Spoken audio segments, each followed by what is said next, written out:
Hello students, एक बार फिर आपका स्वागत है आपके अपने यूट्यूब चैनल एके क्लासेस पर।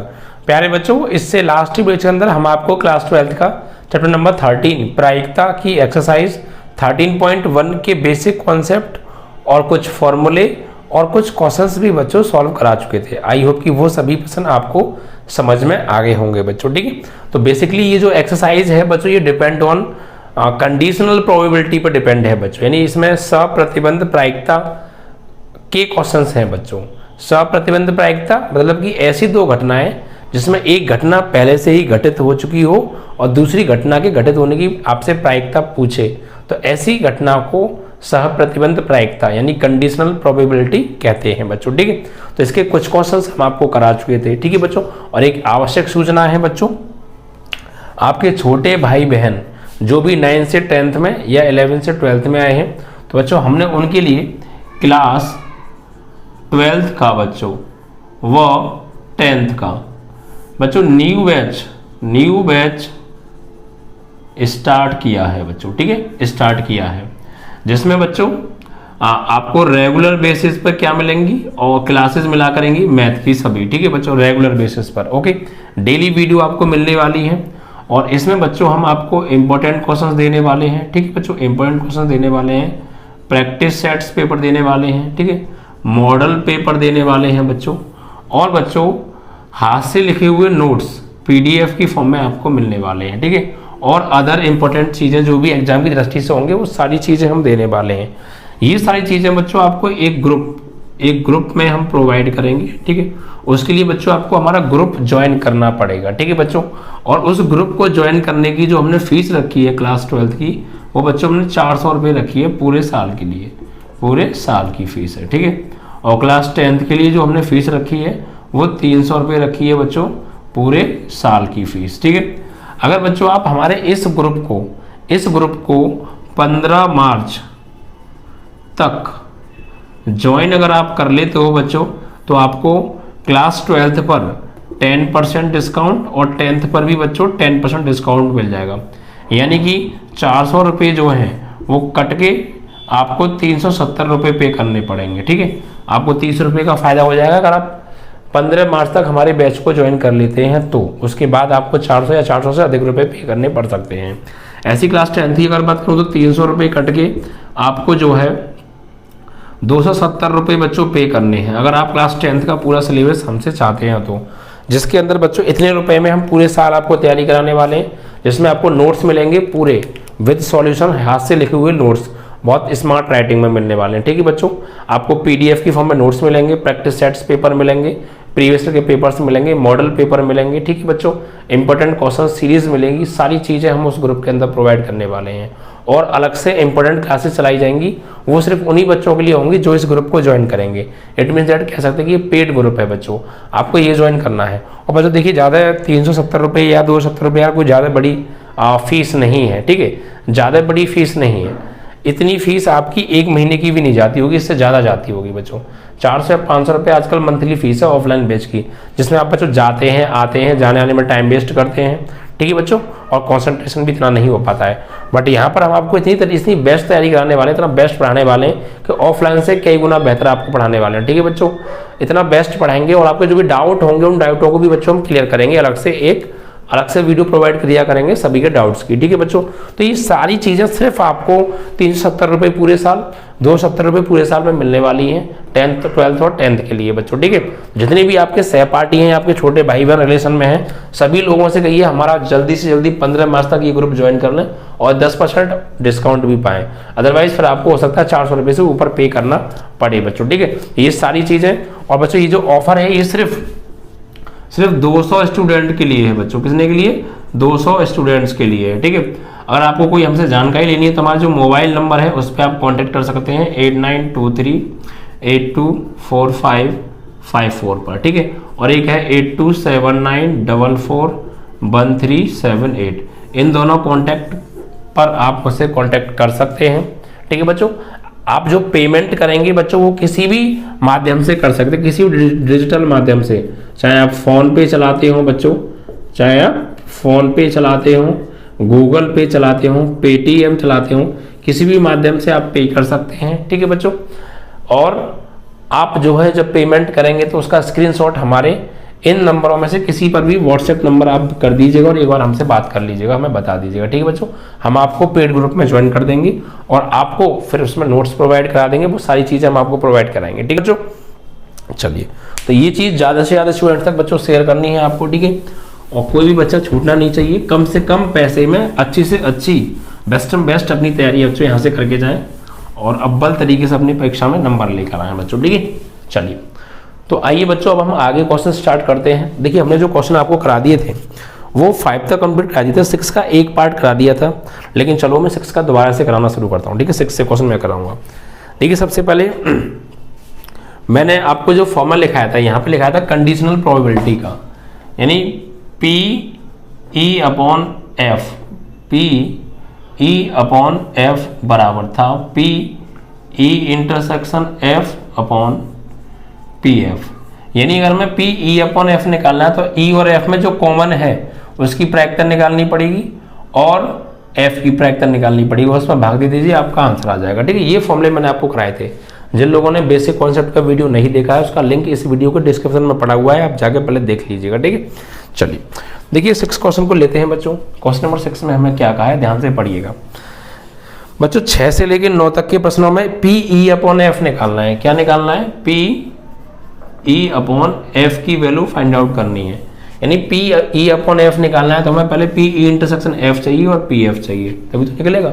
ठीक है, चलिए तो देखिए 6वें सवाल में बच्चों 3 सवाल हैं और ध्यान से समझिएगा। पहला पार्ट, पहले 6वें सवाल में बच्चों ये कहा है कि एक सिक्के को 3 बार उछाल रहे हैं बच्चों। ठीक है, एक सिक्के को 3 बार उछाला जाता है।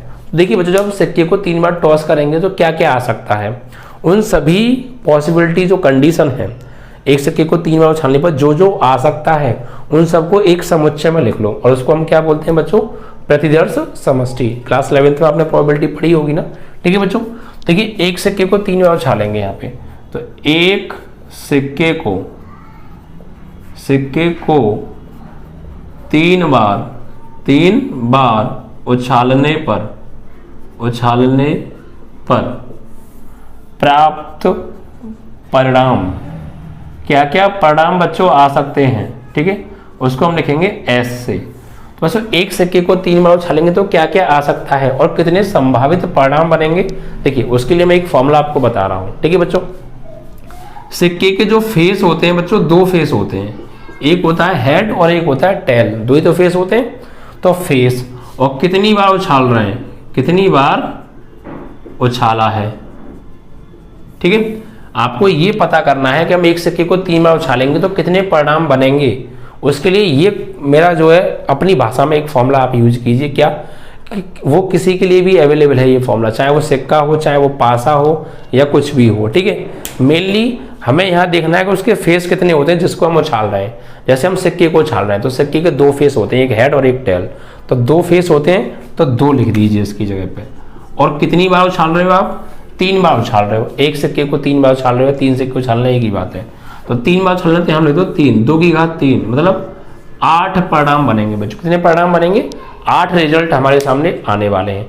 अब वो रिजल्ट क्या क्या होंगे वो समझिए आप। देखिए क्या क्या हो सकता है। देखिए मान लीजिए पहला सिक्का उछाला, हेड आ गया, दूसरा उछाला फिर हेड आ गया, तीसरा उछाला फिर हेड आ गया। हो सकता है भाई, क्यों नहीं हो सकता। या फिर जरूरी है यही आए, ये भी तो हो सकता है पहले उछाला फिर हेड, दूसरी बार उछाला फिर हेड और फिर उछाला तो फिर टेल आ गया, हो सकता है। या फिर ये भी हो सकता है हेड टेल हेड, यही हो भी सकता है टेल हेड हेड, यही भी हो सकता है पहली बार टेल दूसरी बार टेल तीसरी बार भी टेल, यही भी हो सकता है पहली बार टेल दूसरी बार टेल तीसरी बार हेड, यही हो सकता है पहली बार टेल दूसरी बार हेड तीसरी बार टेल, यही हो सकता है पहली बार हेड दूसरी बार टेल तीसरी बार टेल। ठीक है, तो कुल 8 परिणाम बच्चों बनने वाले हैं, 8 से ऊपर नहीं जाएंगे। देखिए 8 हो गए क्या, 1 2 3 4 5 6 7 8, बस इससे ज्यादा परिणाम बच्चों नहीं बनेंगे। ठीक है, हो सकता है पहली बार उछालें हेड आए, दूसरी बार उछालें हेड आए, तीसरी बार उछालें फिर हेड आ जाए। या हो सकता है पहली बार हेड आए, दूसरी बार हेड आए बट तीसरी बार में टेल आ जाए। या हो सकता है पहली बार में हेड आए, दूसरी बार में टेल आ जाए फिर हेड आ जाए। या हो सकता है पहली बार में टेल आए फिर हेड आए फिर हेड आए। या हो सकता है 3 बार टेल आ जाए। ठीक है, तो ये वो पॉसिबिलिटी है क्या क्या आ सकता है, इससे बाहर नहीं आएगा, इन रिजल्टों से बाहर नहीं आ सकता। तो कुल परिणाम बने बच्चों 8। तो और इन परिणामों में जो पॉइंट हैं इनको हम बोलते हैं बच्चों sample point, number of sample point. तो एस तो हो गए इतने, अब एन एस कितना होगा, एन एस यानी नंबर ऑफ सैंपल पॉइंट हो गए 8। कितने हो गए 8। अब देखिए बच्चों यहाँ पर हमसे पहले सवाल में क्या कहा है, पहले सवाल में हमसे क्या कहा है, 2 घटनाएं दे रखी हैं, ठीक है बच्चों, 2 घटनाएं। ई घटना बच्चों क्या कह रही है, ई घटना में हमसे कहा है कि तीसरी उछाल पर चित्त प्राप्त होता है। ई घटना में क्या कहा है, देखिए ई घटना हमसे कह रही है कि तीसरी उछाल पर चित्त आता है, क्या आता है, चित्त प्रकट होता है। भाई तीसरी उछाल पर, भाई पहली बार सिक्का उछाला तो चित्त नहीं आया, दूसरी बार उछाला तो चित्त नहीं आया, लेकिन तीसरी बार उछाला तो चित्त आता है, ये कह रहा है। सिर्फ तीसरी उछाल पे चित्त प्राप्त होगा। तो अब इसमें से देख लीजिए कौन से ऐसे सैंपल पॉइंट हैं, कौन से ऐसे 10 बिंदु हैं जिसमें तीसरी उछाल पे चित्त आ रहा है, वो ले लीजिए, ठीक है बच्चों। तो देखिए बच्चों क्या क्या आ सकता है, तो ई बराबर तीसरी उछाल पे चित्त आता है। भाई तीसरी उछाल पे चित्त आता है, चाहे पहली पे कुछ भी आए चाहे दूसरी पे कुछ भी आए, हमें उससे मतलब नहीं है। हाँ इतना पता है हमें कि तीसरी पे चित्त आता है, बस तीसरी उछाल पे चित्त आता है, पहली और दूसरी पे कुछ भी आए उससे कोई मतलब नहीं है। उसने सिर्फ तीसरी उछाल के बारे में बात की है, पहली और दूसरी उछाल के बारे में कुछ भी आ सकता है, ठीक है। तो अब तीसरी उछाल पे चित्त जो आ रहा है वो उठा लो, कौन कौन से ऐसे देख लो यहाँ पे जिसमें तीसरी उछाल पे हमें चित्त प्राप्त हो रहा है। तो देखो ये तीसरी उछाल पे चित्त आ रहा है, तीसरी पे चित्त आ रहा है, तीसरी पे चित्त आ रहा है, तीसरी पे चित्त आ रहा है। तो 4 रिजल्ट है बच्चों, इनको ले लो, H H H H T H T H H T T H, ठीक है। तो यहाँ पे ई कितने पॉइंट हैं, 4 पॉइंट है। तो एन ई कितना हो जाएगा, एन ई हो जाएगा 4, ठीक है, एन ई आ गया 4। अब देखिए बच्चों मुझे एन ई पता है और एन एस पता है, तो मैं प्रायिकता निकाल सकता हूं, क्योंकि प्रायिकता का फॉर्मूला क्या होता है, प्रायिकता का फॉर्मूला होता है बच्चों N E upon N S, ठीक है। ई प्रायिकता निकालनी है मुझे, तो पी ई बराबर N E upon N S, ठीक। तो देखिए बच्चों यहाँ पर मुझे एन ई ही पता है, एन एस भी पता है, तो पी ई निकाल सकता हूँ, जो कि मुझे क्या चाहिए यहाँ पे पी ई तो वैसे चाहिए भी नहीं, लेकिन निकाल लो, कोई बात नहीं है, आप सीख लो निकालना। तो पी ई कैसे निकालेंगे, पी ई का फॉर्मूला हो जाएगा प्रायिकता किसकी, पहली इवेंट की, N E upon N S. जब भी किसी की प्रायिकता निकालना हो तो N E upon N S लगाएंगे, और ई की जगह एफ है तो N F upon N S लगाएंगे, ठीक है। तो एन ई निकाली हमने भैया 4, एन एस 8, 4 दूनी 8, तो 1/2 आ गई, ठीक है। ऐसे ही बच्चों एफ घटना क्या कह रही है, एफ घटना में क्या कहा है, देखिए दूसरी घटना क्या कह रही है, एफ घटना में कहा है कि पहली दोनों छालों पर चित्त आता है, यानी पहली दोनों छाल, यानी पहली छाल पर भी चित्त आता है और दूसरी छाल पर भी चित्त आता है, पहली दोनों पर, और तीसरी पे कुछ कहा नहीं है तो कुछ भी आ सकता है, ठीक है। तो अब देखिए पहली दोनों छालों पे चित्त आ रहा हो उन्हें उठा लो। देखिए पहली दोनों छालों पे चित्त, पहली दोनों छालों पे चित्त आ रहा है, पहली दोनों छालों पे चित्त आ रहा है, और पहली दोनों पे छालों पे और भी चित्त नहीं आ रहा, 2 हैं सिर्फ। तो भैया यहाँ पे लिखेंगे पहली दोनों छालों पर, दोनों उछालों पर क्या प्रकट होता है, चित्त आता है, चित्त आता है। तो भैया कौन कौन से आएंगे, देखो पहली दोनों छालों पे चित्त आ रहा हो, यहाँ पहली दोनों छालों पे चित्त है, पहली दोनों पे है, तीसरी पे कुछ भी आ सकता है क्योंकि उसके बारे में कुछ कहा नहीं है। तो H H H H H T 2 हैं, तो एन एफ कितना हो जाएगा, यहाँ से एन एफ हो जाएगा, 2 ही तो सैंपल पॉइंट है, 1 और 1 2, तो 2। तो यहाँ से पी एफ कैसे निकालेंगे, एफ घटना की प्रायिकता कैसे निकालेंगे, तो N F upon N S, ठीक है। तो एन एफ कितना है प्यारे, तो जो एन एफ है वो है आपका 2 और एन एस है 8, 2 चौक 8, तो 1/4 आ गई, ठीक है बच्चों। तो देखिए मुझे एक्चुअली निकालना क्या है, 1 से लेके 6 से लेके 9 तक के सवालों में पी ई अपॉन एफ पूछा है, तो पी ई अपॉन एफ का फॉर्मूला होता है P E intersection F upon P F. तो पी एफ तो आ गया, एफ घटना की प्रायिकता तो मैंने निकाल ली, अब ई इंटरसेक्शन एफ की प्रायिकता चाहिए, तो पहले निकालेंगे ई इंटरसेक्शन एफ। तो ई इंटरसेक्शन एफ का मतलब क्या है, ई इंटरसेक्शन एफ का मतलब है ई और एफ में जो बिंदु कॉमन है, जो उभयनिष्ठ है वो ले लो। तो ई और एफ में क्या क्या कॉमन है, देखो देखिए ई में, ई के सैंपल पॉइंट ये हैं और एफ के सैंपल पॉइंट बच्चों ये है। अब इन दोनों में क्या कॉमन है, देखो सेम चीज क्या है, देखो तीनों बार एच और कोई और एच एच टी है, एच एच टी नहीं है, सिर्फ एक ही कॉमन है। यहाँ लिख लो एच एच एच, ये कॉमन है। तो ई इंटरसेक्शन एफ आ गया, यानी ई और एफ में कॉमन, इसका मतलब क्या होता है, कॉमन लेने वाली चीज। तो इन दोनों में कॉमन क्या है, ये कॉमन है। तो एन ई इंटरसेक्शन एफ कितना होगा, एन ई इंटरसेक्शन एफ, तो कितने हैं ये गिनो, number of E intersection F कितने हैं, एक ही तो सैंपल पॉइंट है तो एक। अब एन आ गई तो प्रायिकता भी निकाल लो, पी ई इंटरसेक्शन एफ क्या निकालेंगे भाई, पी ई इंटरसेक्शन एफ चाहिए ना, तो एन ई इंटरसेक्शन एफ आ गया 1, तो पी ई इंटरसेक्शन एफ बराबर क्या होगा, N E intersection F upon N S. तो ये 1 और ये 8, 1/8 आ गया। ठीक है प्यार, अब हमें क्या निकालना है, अब हमें ये चीज चाहिए, हमसे ये पूछा था। ठीक है, ये हटा दें। अब सारी चीज समझ में आ रही है ना, जिन जिन की पहले जरूरत थी वो चीजें हमने निकाली। ठीक है, हमें एक तो इसकी जरूरत थी और एक इसकी जरूरत थी, तो वो हमने निकाल ली। अब लगा दीजिए, तो पी ई अपॉन एफ बराबर, तो P E intersection F upon P F.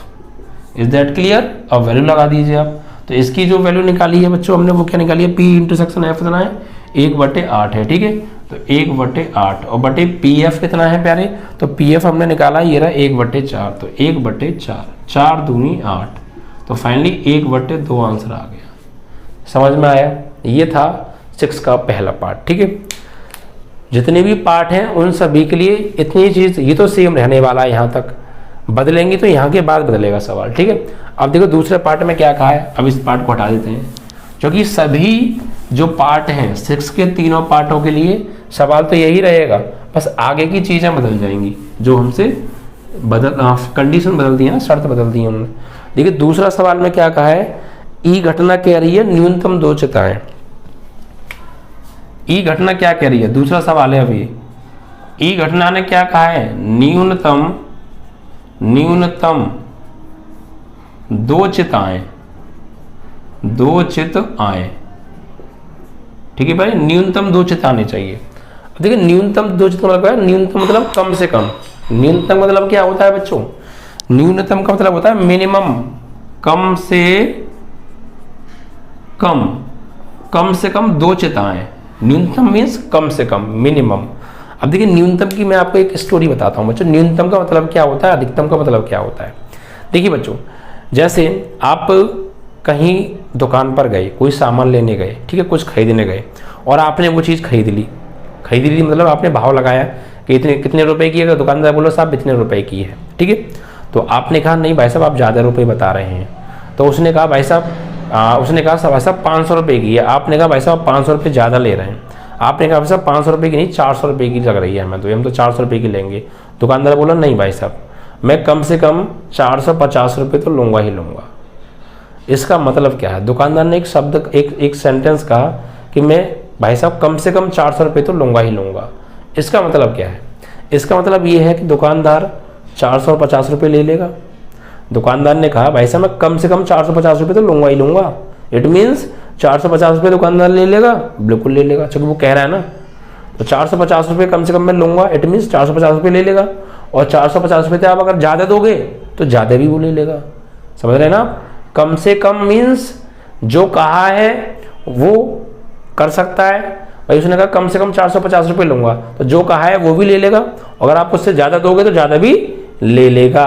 ठीक है, तो कम से कम का मतलब क्या है, न्यूनतम 2 चिताएं, यानी 2 चिताएं तो भी चलेंगे और 2 से ज़्यादा चिताएं तो भी चलेंगे। ठीक है प्यारे, चलिए तो देखिए कम से कम 2 चिताएं, तो आप देख लीजिए कम से कम 2 चिताएं तो वो भी ले लें। कम से कम 2 चित आ रहे हों, जिनमें 2 चित आ रहे हों वो भी लेने, और 2 से ज़्यादा चित आ रहे हों वो भी लेने। Is that clear. कम से कम मीन्स जो कहा है वो भी और उससे ज़्यादा भी। ठीक है, अब देखिए न्यूनतम 2 चिताएं या 2 से ज़्यादा चिताएं वो भी लेने, मैं 2 चित आ रहे हैं वो भी लेने, 2 से ज़्यादा वाले भी लेने। तो पहले ये देख लो 2 चित वाले कौन से हैं इसमें, 2 चित आ रहे हैं इसमें। देखो 2 चित वाले एक तो ये है HT, सिर्फ 2 चित वाले। एक ये भी 2 चित आ रहे हैं तो HTH, और इसमें भी 2 चित आ रहे हैं THH, और किसी में दो चित्र नहीं आ रहे हैं। अब कम से कम दो चित्र का मतलब क्या है, दो चित्र वाले भी लेने हैं और दो चित्र से ज्यादा वाले भी लेने हैं। तो पहले दो चित्र वाले ले लिए, अब दो चित्र से ज्यादा किस में आ रहे हैं, दो चित्र से ज्यादा चित्र आ रहे हैं बच्चों इसमें, देखिए एक 3 चित्र आ रहे हैं तो ये भी ले लेंगे अब, ठीक है। तो न्यूनतम दो चित्र का मतलब समझ गए, न्यूनतम दो चित्र मीन्स दो चित्र वाले भी लेने हैं और दो से ज्यादा चित्र वाले भी लेने हैं, ठीक है। तो कितने हो गए, NE कितना हो गया, NE हो गया 1 2 3 4। तो यहां से PE कैसे निकाल लेंगे हम, तो NE/NS, तो NE कितना है 4, NS कितना है 8, 1/2। वैसे इसकी आवश्यकता नहीं है हम PE की, लेकिन हम निकाल रहे हैं जैसे कि आगे वाले सवालों के लिए आप और स्ट्रॉन्ग हो जाए, ठीक है। अब देखिए F की जरूरत पड़ेगी। F घटना क्या कह रही है बच्चों, F घटना समझ लेते हैं। F घटना में कहा है अधिकतम एक चित्र आए, अधिकतम एक चित्र आए, अधिकतम एक चित्र आए, अधिकतम एक चित्र आए, ये कह रही है F घटना। अब देखिए न्यूनतम का मतलब तो आपने समझ लिया कि न्यूनतम का मतलब क्या होता है। अब अधिकतम का मतलब समझिए भाई। न्यूनतम का मतलब क्या बताया था मैंने कि जो कहा है वो और उससे ज्यादा भी। अगर न्यूनतम है तो जो कहा है वो और उससे ज्यादा भी, और अगर अधिकतम है तो जो कहा है वो और उससे कम भी चलेगा, ठीक है। न्यूनतम में कहा था क्या था बच्चों, न्यूनतम में जो कहा है वो भी ले सकते हैं और उससे ज्यादा भी चलेगा। अधिकतम में जो कहा है वो भी कर सकते हैं और उससे कम भी चलेगा। अधिकतम में कम भी चलेगा, न्यूनतम में ज्यादा भी चलेगा, उल्टा चक्कर है, ध्यान रखिएगा, ठीक है। क्योंकि भाई देखिए आपने कहा कि भाई साहब 450 रुपये मांग रहे हैं, मैं ज्यादा से ज्यादा आपको, मैं अधिकतम आपको 440 रुपये दे दूंगा, अधिकतम आपको 440 रुपये दूंगा, मतलब कि आप उसको 440 रुपये दे सकते हैं या 440 से कम दे सकते हैं, ज्यादा नहीं दे सकते आप, ये तो मतलब हो गया इसका, ठीक है। तो अधिकतम एक चित्र का मतलब क्या है कि एक चित्र वाले भी लेने, जो कहा है वो भी लेने और उससे कम वाले भी चलेंगे, ज्यादा वाले नहीं चलेंगे, ठीक है। अधिकतम एक चित्र का मतलब है कि एक चित्र वाले भी चलेंगे और उससे कम चित्र वाले भी चलेंगे। अब एक से कम चित्र मतलब एक भी चित्र वाले भी नहीं, वो चलेंगे, ठीक है। तो देखिए कौन कौन से आएंगे, पहले एक चित्र वाले देख लो, जिसमें एक चित्र आ रहा हो, सिर्फ एक चित्र, एक हेड आ रहा हो, चित्र मतलब हेड। तो भाई एक चित्र वाला, एक तो ये रहा TTH और एक ये रहा THT और एक ये रहा HTT, ये तो एक चित्र। अधिकतम एक चित्र मतलब एक चित्र वाले भी चलेंगे और उससे कम चित्र। अब एक से कम चित्र कितने होंगे भैया, 0 चित्र। और 0 चित्र किसमें आ रहे हैं, देखो तो 0 चित्र आ रहे हैं भैया इसमें, सिर्फ TTT, ठीक है, ये हो गया। तो NF कितना हो गया, तो NF हो गया भाई 2 और 2 4। तो PF कितना हो जाएगा यहाँ से, तो NF/NS, ये तो फॉर्मूला होता है। तो 4/8 यानी 1/2, ठीक है। अब देखिए बच्चों, अब क्या करना है हमें, अब हमें PE/F निकालना है। तो E इंटरसेक्शन F यानी E और F में कॉमन चाहिए पहले, तो पहले निकालो भैया E और F में कॉमन क्या है, तो E इंटरसेक्शन F यानी दोनों में कॉमन पॉइंट। तो E और F में कॉमन पॉइंट क्या है, इसमें और इसमें देखो कॉमन पॉइंट क्या है। तो देखो यहां पर आप देखिए, यहां पर THH है, इसमें तो भैया ये चीज नहीं है। आई थिंक इसमें तो कोई चीज कॉमन ही नहीं मिल रही है भाई, इसमें तो कुछ भी कॉमन नहीं है भाई, सेम सेम दोनों में कुछ है ही नहीं। तो भैया यहाँ पे आ गया फिर 0, कुछ नहीं, 5 क्या आएगा यहाँ पे 5, यानी एलिमेंट क्या है, एक भी नहीं, खाली है भाई, रिक्त समुच्चय आएगा, ठीक है। तो यहाँ पर फिर क्या बनाने वाले हैं हम, यानी NE इंटरसेक्शन F इतना हो जाएगा, NE इंटरसेक्शन F क्या हो जाएगा भैया 0। तो PE इंटरसेक्शन F इतना हो जाएगा, तो NE इंटरसेक्शन F यानी 0 और टोटल 8, यानी कितना आ जाएगा 0 आ जाएगा, ठीक है। अब आपको क्या निकालना है, PE इंटरसेक्शन F। तो फॉर्मूला क्या होता है, PE इंटरसेक्शन PE/F बराबर PE इंटरसेक्शन F/PF। तो इसकी प्रोबेबिलिटी क्या निकाली है 0, और इसकी कितनी है 1/2। तो 1/2 से 0 में भाग देंगे, फाइनली 0 ही आंसर आएगा, ठीक है प्यारे, कितना आएगा 0, ठीक है। इस तरीके से ये था आपका बच्चों सवाल दूसरा। अब देखिए तीसरा सवाल क्या है बच्चों, उसको पढ़ लेते हैं। कुल मिला के आपको सवालों को पढ़ना है, ठीक है, प्रदर्श समष्टि बनानी है, फिर वहां से प्रायिकता निकालनी है, फिर फॉर्मूले में लगा देना है, आपका आंसर आ जाएगा, ठीक है। तीसरे पार्ट में देखिए क्या कहा है बच्चों, तीसरे पार्ट में हमसे क्या कहा है, तीसरे पार्ट में कहा है कि ई घटना क्या कह रही है, अधिकतम अधिकतम 2 पट आने चाहिए। कितने? 2 पट। तो भैया 2 पट का मतलब क्या है? अधिकतम 2 पट। अधिकतम 2 पट का मतलब है जो कहा है वो भी और उससे कम भी। अधिकतम मतलब अधिकतम की बात हो रही है तो कम की बात करो, ठीक है। अधिकतम 2 पट मतलब जो कहा है वो और उससे कम भी, यानी 2 पट वाले भी चलेंगे और 2 से कम पट वाले भी चलेंगे। तो क्या कहेंगे भाई? अधिकतम 2 पट वाले, यानी 2 पट वाले ले लो, पर जिसमें 2 पट आ रहे हो। पट मतलब टेल, 2 टेल आ रहे हो। तो 2 टेल भैया एक तो हमारे आ रहे हैं इसमें TTH और THT और HT3। तो 2 पट वाले भी चलेंगे और 2 से कम पट वाले भी 2 से कम पट कितने में आ रहे हैं? 2 से कम पट आ रहे हैं भैया इसमें। देखो HHT 1 पट आ रहा है और HTH 1 पट आ रहा है। इसमें 2 से ज्यादा पट आ रहा है तो ये नहीं चलेगा, ये भी चल जाएगा। THH, क्योंकि 2 से कम पट वाले भी चलेंगे। अधिकतम 2 पट मतलब 2 पट भी और 2 से कम पट भी। और भाई देखिए अधिकतम 2 पट का मतलब क्या? 2 पट भी चलेंगे, 2 से कम यानी 1 पट भी चलेगा और 0 पट भी चलेगा। 0 पट मतलब एक भी पट नहीं हो। तो एक भी पट किसमें नहीं है? इसमें नहीं है एक भी पट। तो एक और रह गया प्यारे, HHH। समझ में आया? अधिकतम का मतलब क्या होता है? अधिकतम का मतलब जितना कहा है वो और उससे कम भी चलेगा। तो अधिकतम 2 पट, तो 2 पट भी, 1 पट भी और 0 पट भी। तो 2 पट वाले, 1 पट वाले, 0 पट वाला, एक भी पट नहीं है, ठीक है। तो ऐसी एफ घटना क्या कह रही है भाई? एफ घटना देखिए क्या कह रही है? एफ घटना हमसे कह रही है कि न्यूनतम 2 पट आए, न्यूनतम 2 पट आए, न्यूनतम 2 पट चाहिए भाई, 2 पट। तो देखिए अब इसमें न्यूनतम कहा है। न्यूनतम शब्द मतलब क्या है? जो कहा है वो तो चाहिए और उससे ज्यादा भी चलेगा। तो न्यूनतम 2 पट, ये 2 पट आए वो भी चलेगा और 2 से ज्यादा पट आए वो भी चलेगा। 2 पट वाले ले लो पहले भाई 2 पट वाले ले लो, 2 पट वाले, 2 पट वाले, ये रहा 2 पट, TTH, THT और HTT। 2 पट वाले आ गए और 2 से ज्यादा पट भी चल सकता है। 2 से ज्यादा पट कितने आएंगे? 3 आ जाएंगे बस। TTT। समझ में आया? अधिकतम न्यूनतम जिंदगी भर याद रहेगा, ऐसा कॉन्सेप्ट बता रहा हूं बच्चों। अब देखिए यहां से निकालो NF कितना हो गया? तो NF हो गया 2 और 2 4। तो PF कितना हो गया? तो NF अपॉन NS। तो NS आ गया, NF हो गया भैया 4 और ये हो गया 8, यानी 1/2। अब इनमें कॉमन निकाल लो, E इंटरसेक्शन F कितने आ रहे हैं भैया कॉमन? तो देखिए 1 कॉमन, ठीक है, 2 कॉमन, ठीक है, और कुछ कॉमन नहीं लग रहा मुझे, और कोई कॉमन नहीं है, ठीक है, 2 ही कॉमन है, यानी TTH कॉमन है और THT कॉमन है। तो यानी कि हम NE इंटरसेक्शन F कितना है? 1 और 1 2।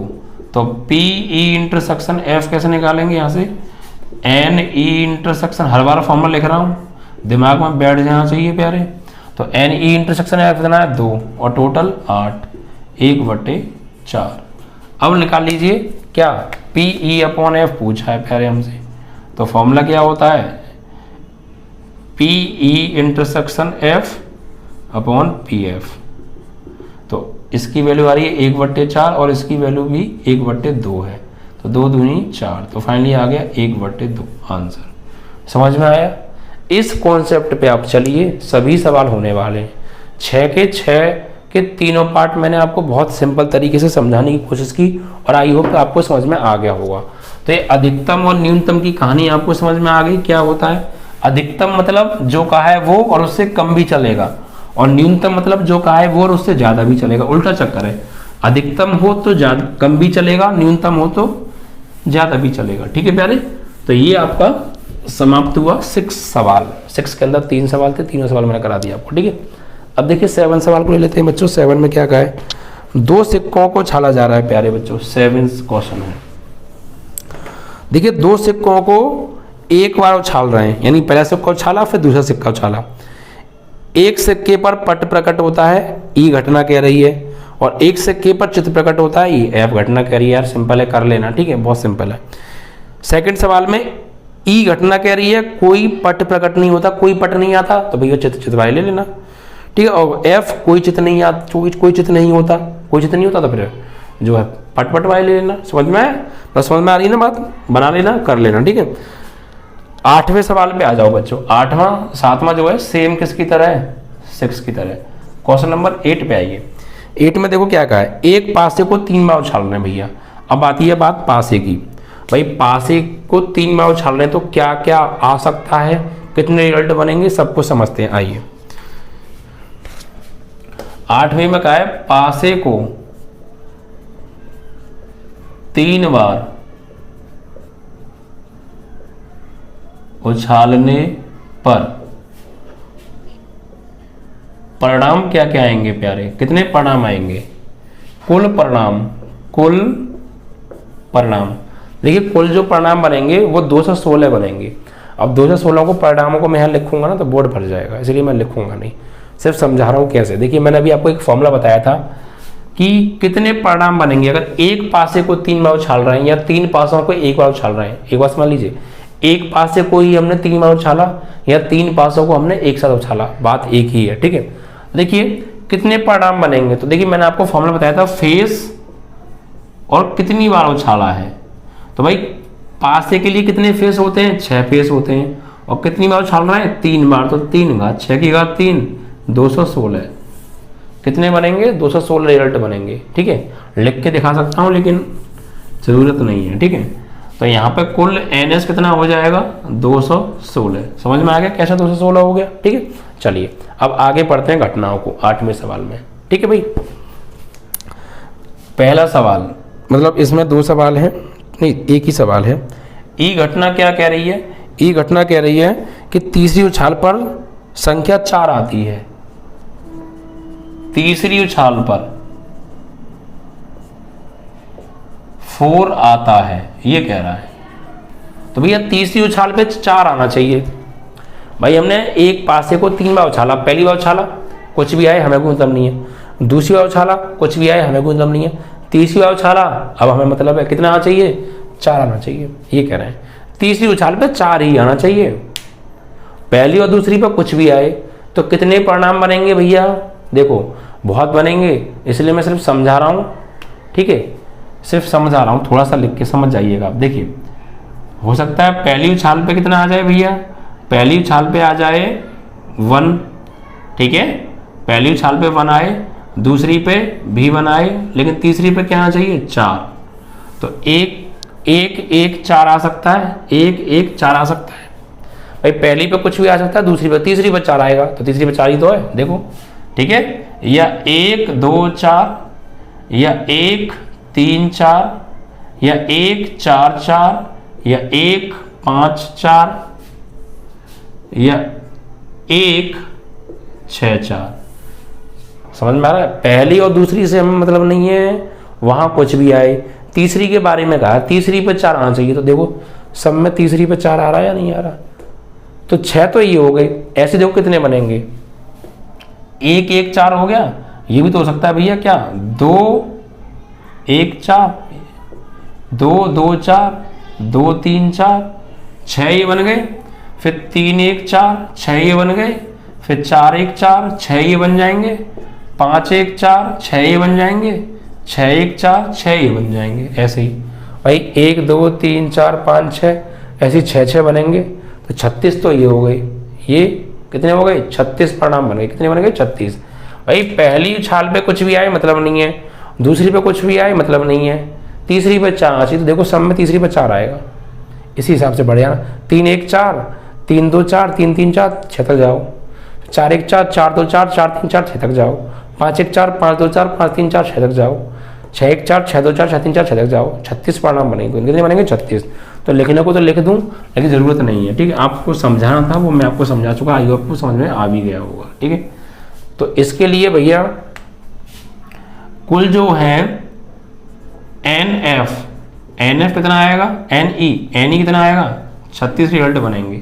कितने बनेंगे, 36 रिजल्ट। और देखिए हमें कॉमन जब लेंगे ना तब हमें जरूरत भी पड़ेगी इसकी, ठीक है। और F घटना क्या कह रही है उसको पढ़ लेते हैं। F घटना ने क्या कहा है, F घटना हमसे क्या कह रही है प्यारे, ठीक है बच्चों। ये सभी घटनाओं को ध्यान से आपको समझदारी के साथ पढ़ना है और फिर आपको काम करना है, समस्या आने नहीं दूंगा बच्चों, बशर्ते कि आप मेरी सभी बातों को ध्यान से समझ रहे हो। क्योंकि प्रोबेबिलिटी एक ऐसा टॉपिक है बच्चों, यहाँ पर आपको दिमाग चलाना पड़ता है, और जब तक आप समझेंगे नहीं बात को तब तक हर चीज़ एकदम क्लियरिटी के साथ समझ में नहीं आएगी बच्चों, ठीक है। चलिए हाँ, तो एफ घटना में क्या कह रहा है, एफ घटना में कहा है पहली दो उछालों पर क्रमशः 6 तथा 5 प्रकट होता है। पहली दो उछालों पर, पहली दो उछालों पर क्रमशः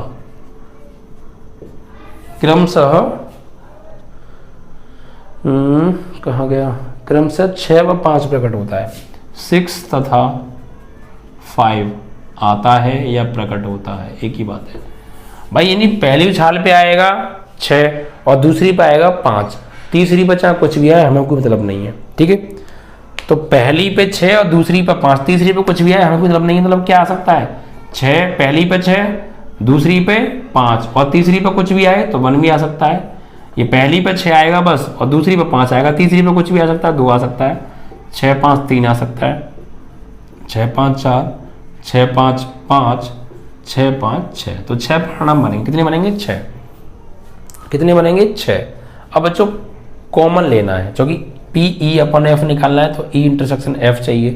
तो भैया अब इसमें कॉमन अगर हम देखें, देखिए उसमें क्या था, इसने कहा था तीसरी उछाल पर 4 आना चाहिए, तीसरी उछाल पे 4 आना चाहिए। क्या इसमें तीसरी उछाल पे 4 आ रहा है? एक ही पॉइंट है जिसमें तीसरी उछाल पे 4 आ रहा है। और इसमें कौन शामिल है, ई वाले में 36 में कौन शामिल है, 36 में वो शामिल है जिनके लास्ट में जरूर 4 आ रहा होगा। तो क्या ये उनमें होगा? देखो लास्ट में 4 आ रहा तो ये उसमें होगा, और बाकी इनमें से कोई नहीं होगा, क्योंकि इन 36 में वो शामिल हैं जिनकी तीसरी उछाल पे 4 आ रहा होगा, उसके अलावा कोई और नहीं होगा। तीसरी उछाल पे 4 आ रहा होगा वो सभी होंगे इन 36 में शामिल। तो तीसरी उछाल पे 4 इनमें तो है नहीं, तो इनमें से तो कोई शामिल नहीं होगा, ये शामिल होगा एक ही सिर्फ। तो कॉमन कितना हो गया, सिर्फ एक ही कॉमन हो गया। बात समझ रहे हैं ना आप, ठीक है। तो यहाँ से अगर हम लिखें कि एन एफ कितना हो गया, एन एफ हो गया भैया 2 4 6 6। तो पी एफ कितना हो जाएगा, तो N F upon N S, तो 6/216। तो 6 × 18 6 × 36 यानी 1/36। अब ई इंटरसेक्शन एफ निकालें तो एक ही कॉमन होगा सिर्फ, क्या, अंत में 4 वाला, ठीक है। तो 6 5 4, तो एन ई इंटरसेक्शन एफ इतना हो गया, एन ई इंटरसेक्शन एफ इतना हो गया 1। तो पी ई इंटरसेक्शन एफ इतना हो गया, N E intersection F upon N S, यानी 1/216, ठीक है। अब हमें क्या निकालनी है, पी ई अपॉन एफ। तो पी ई अपॉन एफ बराबर P E intersection F upon P F, यही फॉर्मूला होता है। तो कितना आ गया 1/216 बटे पी एफ की वैल्यू 1/36, ठीक है। 36 इसको काट दो, 6 × 36 और ये 36 बार और फिर 6 × 36 मतलब 1/6 आंसर है। कितना, 1/6, यही आपका आंसर है, ठीक है। इस तरीके से करना है, सारी चीज़ों को एकदम क्लियरिटी के साथ समझना है, अंदर जाके प्रैक्टिकली सोचना है, हर चीज़ को क्लियरिटी के साथ समझेंगे तभी बात समझ में आएगी, ठीक है बच्चों।